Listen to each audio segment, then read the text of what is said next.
Hello friends, study with Mona में आप सभी का स्वागत है। आज हम लोग क्लास 8 की मैथ की फर्स्ट चैप्टर रैशनल नंबर को पढ़ने वाले हैं। ठीक है, परिमेय संख्याएं, रैशनल नंबर्स। तो देखिए, आप लोगों ने पिछली कक्षाओं में पढ़ा होगा प्राकृतिक संख्या, ठीक है, नेचुरल नंबर्स। तो नेचुरल नंबर किसे कहते हैं? तो जो 1 से शुरू होता है, यानी 1 2 3 4 5 इसके आगे कंटिन्यूअस चलता रहेगा, तो वो हो गया हमारा नेचुरल नंबर। नेक्स्ट है कि पूर्ण संख्या, होल नंबर। ये क्या होता है? होल नंबर 0 से शुरू होता है, 0 1 2 3 4 दोनों में बस यही डिफरेंस है। यहाँ 1 से शुरू होता है, इसके आगे चलता जाता है, और यहाँ पे 0 से शुरू होता है। 0 से शुरू हुआ तो पूर्ण संख्या, और 1 से शुरू हुआ तो प्राकृत संख्या। ठीक है, उसके बाद है पूर्णांक। तो पूर्णांक में क्या होता है? इसमें देखिए प्लस पॉजिटिव नंबर्स भी होते हैं और नेगेटिव नंबर्स भी होते हैं। 0, देखिए यहाँ पे 0 है, इधर पॉजिटिव हो गए और इधर नेगेटिव हो गए, मतलब इंटीजर्स जो है, पूर्णांक जो है उसमें 0 और नेगेटिव और पॉजिटिव दोनों नंबर्स आएंगे। ठीक है, तो ये 3 कैटेगरी हो गई नंबर्स की। तो अब एक कंडीशन है हमारा 7x + 5 = 0। ठीक है, इसको अगर हम लोग सॉल्व करते हैं तो इसको हम लोग लिख सकते हैं 7x = ये +5 इधर जाएगा तो -5, फिर x बराबर, ये देखिए यहाँ पे इंटू में है, इधर आके डिवाइड हो जाएगा, यानी -5/7। तो देखिए अब ये जो संख्या आया x बराबर -5/7, अब हम लोग इसको किस कैटेगरी में रखेंगे? देखिए, ये ना ही आपका प्राकृत संख्या में आ रहा है, ना ही पूर्ण में आ रहा है, और ना ही आपका पूर्णांक में आ रहा है। ये तो बट्टा में है ना, ये -5/7 है, तो ये तीनों में से किसी कैटेगरी में नहीं आ रहा है, तो हमको इसके लिए एक नया कैटेगरी का ज़रूरत पड़ गया। तो इसी तरह के संख्या के लिए हम लोग परिमेय संख्या का यूज़ करते हैं। ठीक है, तो परिमेय संख्या क्या है? परिमेय संख्या तो वैसी संख्या है जिसको हम लोग p/q के फॉर्म में लिख सके, p/q। ठीक है, p/q के फॉर्म में हम लोग जिसको लिख सकते हैं, p क्या है हमारा यहाँ पे? अंश है, और q क्या है हमारा? हर है। ठीक है, यानी अंश बट्टा हर, p/q के फॉर्म में हम लोग जिसको लिख सकते हैं वही है परिमेय संख्या। पर इसके साथ में एक कंडीशन है, वो ये है कि वेयर q = नॉट 0, जहाँ पे q जो है वो 0 आपका नहीं होना चाहिए। ठीक है, p/q के फॉर्म में होना चाहिए, लेकिन q वहाँ पे 0 नहीं होना चाहिए। क्यों? क्योंकि अगर हम किसी संख्या के नीचे 0 देते हैं, q देखिए यहाँ पे नीचे है, यानी कि हर की जगह पे, तो हर में अगर हम लोग 0 रखते हैं तो इसका मतलब हो जाएगा अनडिफाइंड। ठीक है, इसीलिए हम लोग q = 0 नहीं लिख सकते हैं। इसके अलावा हम यहाँ पे कुछ भी ले सकते हैं। तो ये हमारा हो गया परिमेय संख्या। जैसे हम लोग इस पर परिमेय संख्या का एग्जाम्पल कुछ भी ले सकते हैं, 5/7, 3/8, कुछ भी ले सकते हैं इस तरह से। देखिए यहाँ पे p/q के फॉर्म में है, देखिए यहाँ पे मेरा q की जगह में 0 नहीं है, तो ये एक परिमेय संख्या हो गया। ठीक है, अब है कि परिमेय संख्या ऋणात्मक और धनात्मक कैसा होगा? देखिए, जब अगर देखिए परिमेय संख्या, देखिए 3/8 एक परिमेय संख्या है। ठीक है, तो अभी देखिए ये इसमें दोनों अभी मतलब कि नेगेटिव तो है नहीं इसमें, तो ये अभी पॉजिटिव है। ठीक है, ये पॉजिटिव नंबर्स हो गए, धनात्मक संख्या हो गया। लेकिन अगर दोनों में से किसी एक के साथ भी अगर नेगेटिव रहता है, जैसे कि -3/8, तो ये ऋणात्मक परिमेय संख्या हो गया। ठीक है, लेकिन अगर जब दोनों के साथ रहता है, जैसे -3/-8, तो इसको हम लोग क्या कहेंगे? ऋणात्मक कहेंगे या फिर धनात्मक कहेंगे? तो देखिए इसको हम लोग धनात्मक कहेंगे। क्यों? यहाँ ऊपर भी माइनस है, नीचे भी माइनस है, दोनों कट जाएगा, तो ये फिर देखिए आपका 3/8 ही बन जाएगा, ये प्लस में आ गया, इसीलिए ये क्या हो गया? धनात्मक हो जाएगा। ठीक है, अगर दोनों में माइनस रहा तो ये धनात्मक होगा, और अगर ये अंश या हर दोनों में से किसी एक के साथ में अगर नेगेटिव है तो ये ऋणात्मक होगा। ठीक है, नेक्स्ट है कि समतुल्य परिमेय संख्या।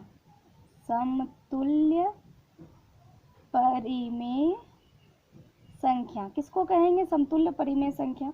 तो देखिए यहाँ पे जैसे कि -2/3 है एक तरफ, और है हमारा -6/9। तो अब हमको पूछा जाए कि ये क्या समतुल्य परिमेय संख्या है? समतुल्य मतलब समान, यानी कि अभी हम यहाँ पे देख रहे हैं 2/3 है, सॉरी -2/3 है, और यहाँ पे -6/9 है। ऐसे हम लोग देख रहे हैं तो लग रहा है कि नहीं, ये तो बिल्कुल समान नहीं है। लेकिन देखिए इसको हम लोग क्या करते हैं ना, डिवाइड कर देते हैं सेम डिजिट से। जब इसको डिवाइड करना हो सेम डिजिट से ऊपर और नीचे दोनों को करेंगे, तो हम इसको 3 से करते हैं। 3 2 6, यानी कि -2 हो जाएगा, और 3 3 9। अब देखिए -2/3 बन गया, तो देखिए ये और ये दोनों सेम हो गया ना, तो इसीलिए हम कह सकते हैं कि -2/3 और -6/9 दोनों क्या है, आपस में समतुल्य है। ठीक है, अब हम होता है एक कंडीशन होगा कि आपको समतुल्य परिमेय संख्या निकालने के लिए भी कहा जा सकता है। तो चलिए -2/3 ही जैसे है, तो इसका हमको 3 या 4 फिर जितना भी बोल सकता है समतुल्य निकालने के लिए। तो इसके लिए हम लोग क्या करेंगे ना, यहाँ पे देखिए जैसे कि -2 × 2/3 × 2, ऊपर जिससे गुना करेंगे नीचे भी हम लोग उसी से गुना करेंगे। ठीक है, तो ये कितने हो जाएंगे, -4/6। ये एक हमारा परिमेय संख्या हो गया जो कि इसके समतुल्य होगा। उसी तरह हम लोग दूसरा भी ले सकते हैं यहाँ पे, -2 × 3/3 × 3, तो कितने हो जाएंगे, 3 2 6, -6/3 3 9। ठीक है, ये दूसरा हमारा समतुल्य परिमेय संख्या हो गया। उसी तरह से हम आगे भी ले सकते हैं, जैसे -2 × 3 लिए हम तो 4 ले सकते हैं। आप इसमें कोई भी डिजिट ले सकते हैं, बस ध्यान इस बात का रखना है कि जिससे हम लोग ऊपर करेंगे उसी से हम लोग नीचे भी करेंगे। ठीक है ना, तो ये हो जाएगा -8/12। तो ये हो गया समतुल्य परिमेय संख्या। अगर हमें समतुल्य निकालने के लिए कहा जाए तो हमें ऐसे ही करना है, किसी भी डिजिट से गुना कर सकते हैं, लेकिन ध्यान रखना है कि ऊपर और नीचे सेम डिजिट हो। ठीक है, अब है हमारा नेक्स्ट कि हम परिमेय संख्याओं में ये कैसे पता करेंगे कि कौन सी बड़ी है और कौन सी छोटी है, जब तुलना करना हो हमको, तुलना परिमेय संख्या में। ठीक है, परिमेय संख्या में जब हमको तुलना करना होगा तो हम कैसे करेंगे, तो देखिए यहाँ पे जैसे हम एग्जांपल लेते हैं 3/-4 और -5/6, इन दोनों में से कौन सी संख्या बड़ी है हमको ये बताना है। तो अब हमको पता कैसे चलेगा, ऐसे तो हमको कुछ भी पता नहीं चल पा रहा है। तो देखिए जब इस तरह से मतलब कि बट्टा के फॉर्म में रहे तो हम लोगों को एक कंडीशन पता है कि अगर दोनों का नीचे हर समान हो तो ऊपर जिसका डिजिट बड़ा रहेगा वही बड़ा होता है संख्या। ठीक है, लेकिन यहाँ तो मेरा दोनों अलग अलग है नीचे, तो अब हमको सबसे पहला काम क्या करना पड़ेगा कि हमारा जो हर है उसको हमको समान करना पड़ेगा। तो हर समान करने के लिए यहाँ पे हम लोग क्या करेंगे, एक चीज़ और है, यहाँ पे देखिए ये -4 है नीचे, तो इसको हम लोग क्या करेंगे, माइनस को ऊपर कर देंगे, इससे कुछ फ़र्क नहीं पड़ेगा। -3/4 इसको हम लिख सकते हैं, और यहाँ पे हो जाएगा मेरा -5/6। अब देखिए ये दोनों प्लस हो गए। अब हमको क्या करना है, दोनों को समान करना है। यहाँ 4 है, यहाँ 6 है, लेकिन हमको दोनों को इक्वल करना है। तो क्या करेंगे, हम इसका LCM करेंगे। 4 और 6 का LCM हो जाएगा मेरा 4 और 6 का LCM ले रहे हैं हम, तो ये हो जाएगा हमारा 12 हो जाएगा हमारा LCM। अब देखिए ये एक डिजिट है हमारा कितना, -3/4 है। इसको हमको हम -3/4 यहाँ पे जो है, तो इस 4 को हमको इस जगह में 12 लाना है। LCM हमारा 12 आया है, तो हमको नीचे हर के पास में 12 लाना है। तो हम 4 के साथ में किसको इंटू करें, जो कि 12 आए। तो हम 4 के साथ में अगर 3 को इंटू कर देते हैं, गुना करते हैं, तो ये हमारा 12 हो जाएगा। तो अगर हम नीचे 3 से इंटू कर रहे हैं तो ऊपर भी हमको 3 से ही मल्टीप्लाई करना है। तो ये कितने बन जाएंगे, -9/12 बन जाएंगे। दूसरा हमारा है -5/6। तो जिस तरह से हमने यहाँ पे किया है कि यहाँ हमको नीचे 12 लाना था, उसी तरह इसमें भी हमें नीचे 12 लाना है। तो इसको हम लोग उसी तरह से करेंगे, -5/6। अब 6 को किससे इंटू करें कि 12 हो, तो 6 को 2 से इंटू करेंगे तो ये 12 हो जाएगा। नीचे 2 से कर रहे हैं इसलिए ऊपर भी हमें 2 से ही इंटू करना है। तो ये कितने हो जाएंगे, -10 हो जाएंगे, और ये 6 2 12 हो जाएंगे। अब देखिए यहाँ पे, यहाँ मैं ऊपर लिख रही हूँ, ठीक है, यहाँ देखिए कितना आ गया, -3/4 अब क्या बन चुका है हमारा, -9/12, और यहाँ पे देखिए ये बन गया हमारा -10/12। तो अब देखिए हम लोग को पता है कि अगर नीचे दोनों का सेम रहे, हर दोनों का समान हो, तो ऊपर जिसका संख्या बड़ा रहता है वही बड़ा होता है। इसका मतलब देखिए दोनों का हर समान है, यहाँ ना -9 है और यहाँ पे -10 है। इसका मतलब हो गया कि -9 बड़ा होता है -10 से। इसका मतलब -9/12 जो है ये बड़ा होगा -10/12 से। ठीक है, आई होप कि क्लियर हो गया होगा। उसके बाद हमारा नेक्स्ट है स्टैंडर्ड फॉर्म, मानक रूप। तो मानक रूप में हम लोग कैसे करते हैं, तो देखिए यहाँ पे मानक रूप, ठीक है, मान लेते हम लोग कोई भी संख्या ले लेते हैं, जैसे कि है हमारा 36/-24। ठीक है, इसका हम लोग को मानक रूप यानी कि स्टैंडर्ड फॉर्म में लाना है। स्टैंडर्ड फॉर्म लाने का मतलब यही है कि इसको कटा करके बिल्कुल इसका छोटा रूप में ले आया जाए। ठीक है, सबसे छोटा जिसके बाद अब आगे वो कटे नहीं। तो हमको क्या करना है, इसको डिवाइड कर देना है, और जब भी इसको डिवाइड करेंगे हम तो सेम डिजिट से करना है, ऊपर भी और नीचे भी। तो इसको देखिए हम 12 के पहाड़ा से कटाते हैं इसको, ये हो जाएगा 3 और यहाँ पे हो जाएगा -2। अब देखिए 3 ये -2 हो चुका है, अब इससे आगे ये नहीं कट सकता है, तो ये हमारा मानक रूप हो गया। उसी तरह से हम एक एग्जाम्पल और देख सकते हैं, 9 बाय -12, ठीक है। तो यहाँ पे देखिए इसका माइनस माइनस तो पहले कैंसिल हो जाएगा, यानी कि ये 9/12 बन चुका है। अब इसको हम लोग 3 के टेबल से कटाते हैं, तो 3 3 ज़ा 9, 3 4 ज़ा 12, यानी कि ये 3/4 हो गया। तो यही है हमारा मानक रूप। अब है कि दो परिमेय संख्याओं के बीच परिमेय संख्या निकालना। तो हम लोग दो संख्याओं के बीच परिमेय संख्या कैसे निकालेंगे, तो देखिए यहाँ देखिए जैसे कि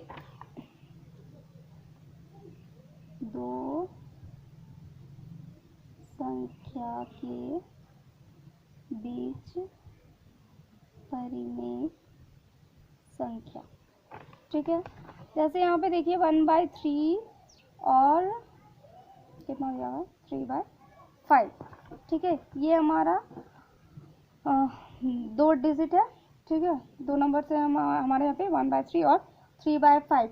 तो सबसे पहले हमको क्या करना है, इसका एलसीएम करना है, ठीक है। एलसीएम करेंगे ताकि इसका हर जो है वो समान हो सके। तो 3 और 5 का एलसीएम कितना हो जाएगा, एलसीएम इज इक्वल टू 15 हो जाएंगे ये।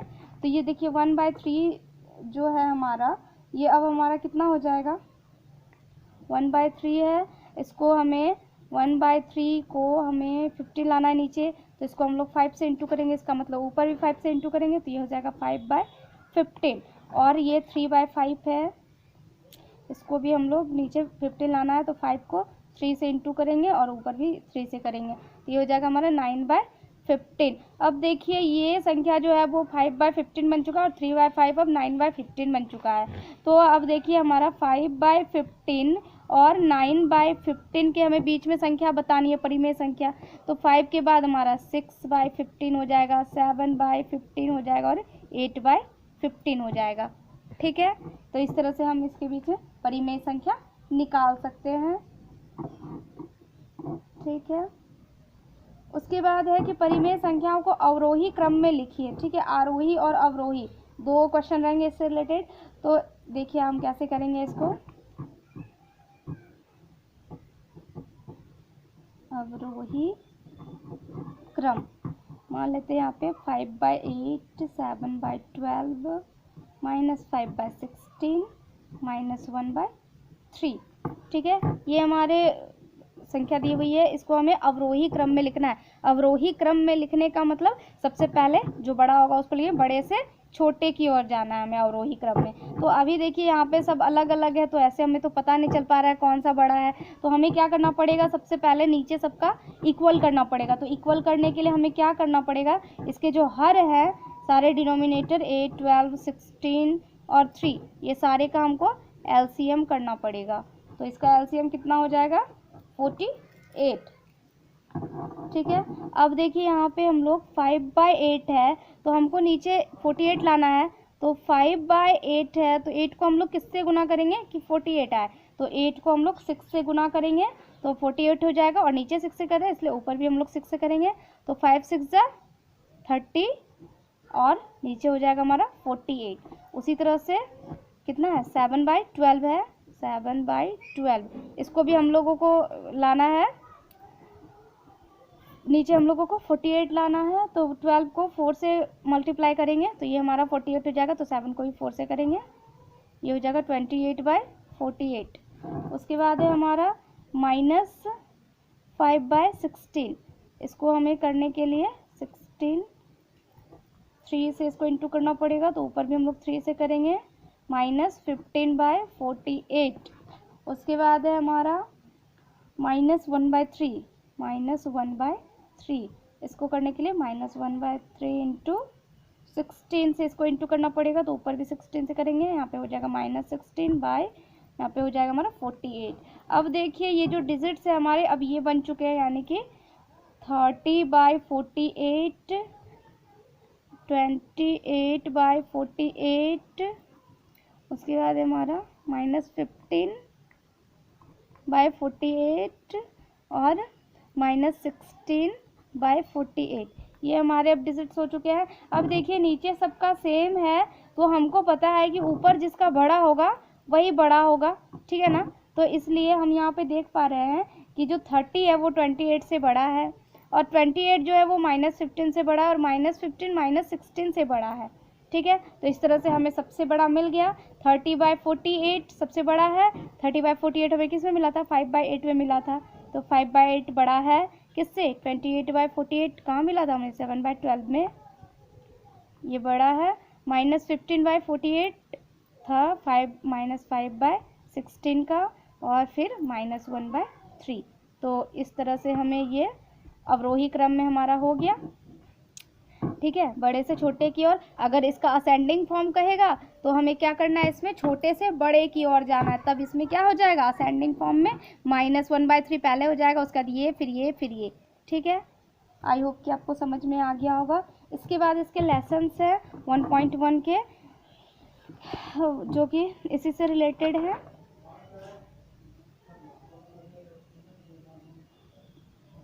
आई होप कि आप अब समझ गए होंगे और ये कर लेंगे, ठीक है। Thank you.